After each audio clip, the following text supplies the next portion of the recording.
Here is 5 myths that will considerably slow down your handstand progress. Myth 1, you should be looking backwards. This is outrageous. This is like at least 10 times harder than looking down into the floor, which is what you should do, especially in the beginning of your handstand journey. Note that there's a difference between looking down in the floor like this and down in the floor over there.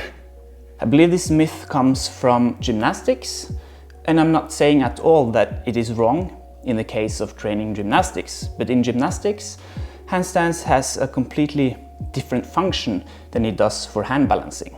So if your goal is to learn to balance on your hands, you will do that much faster by looking down into the ground between your hands.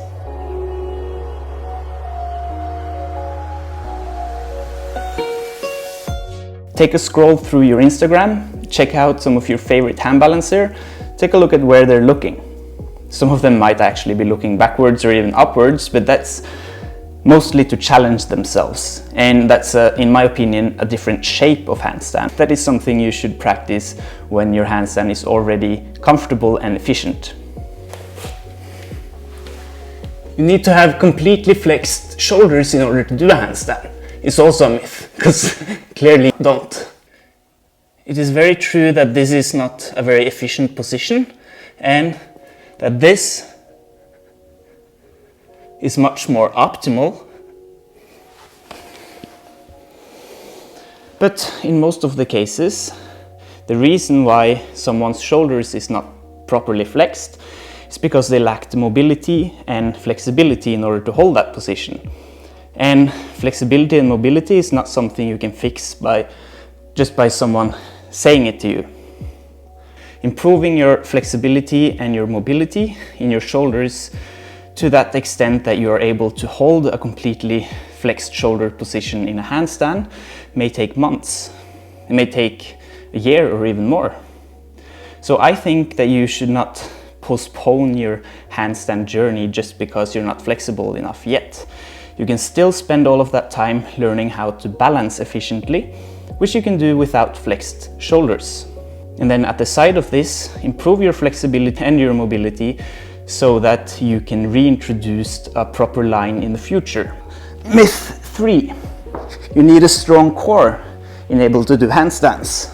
Now this is not true, and sit-ups is a terrible exercise. Look at my abs. Does it look like a very tightened core?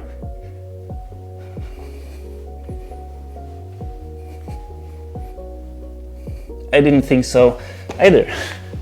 You don't really need a lot of core strength in order to do handstand. What you need though is strong shoulders in order to support your handstand position with your shoulders, with your whole body weight on top of it. And you need awareness, upside down awareness. I mean, we don't need a strong core in order to not fall forwards when we're standing or not fall backwards. It's basically the same in a handstand. We have the weight of our legs on top of our core, obviously, but you don't need more core strength than you would for example, a headstand. Can you do a headstand? Then you're strong. Your core is strong enough for a handstand. But the awareness is often the issue. So actually practicing headstands, and even these forearm headstands, which is more challenging because the surface of balance is smaller, you learn to control your spine and your core when you're upside down. And this is awareness. And that's what you're gonna need. That being said, however, in the beginning of your handstand journey, when you're struggling up the wall, you might need some core strength in order to get all the way up here. But that's basically because you need to push with your feet in order to get up to the wall.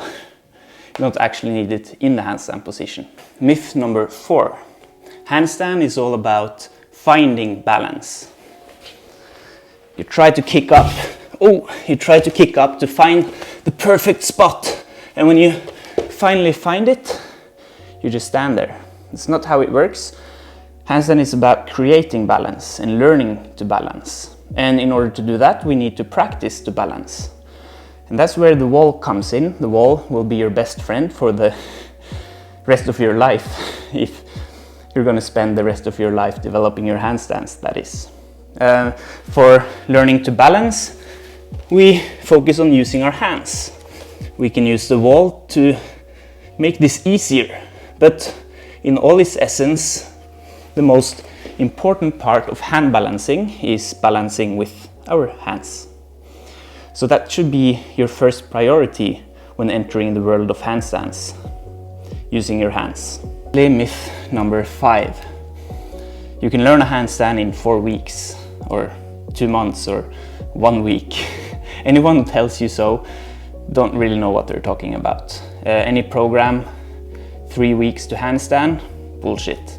Sorry to say it, but in the majority of cases, for 99.99% or even more, it's gonna take a lot longer. Obviously if you have been dabbling around with handstand walks and you're used to being upside down and you have a lot of relevant experience with other sports, then of course it could take 4 weeks. But for most people who's starting out from scratch, it's going to take a much longer time. And embrace that. I mean, it's about the journey, right? Make smaller goals. First goal, learn to headstand. Learn to do a wall-assisted handstand. That's a goal by itself. Learn to kick up to a wall-assisted handstand. Learn to do shapes in a headstand position.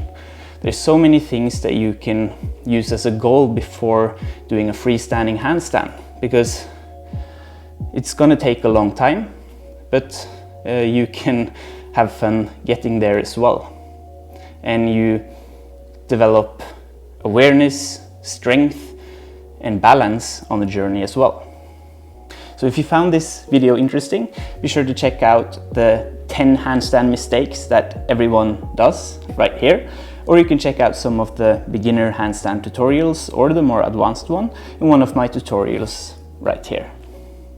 Thank you guys so much for watching, and I'll see you guys next time.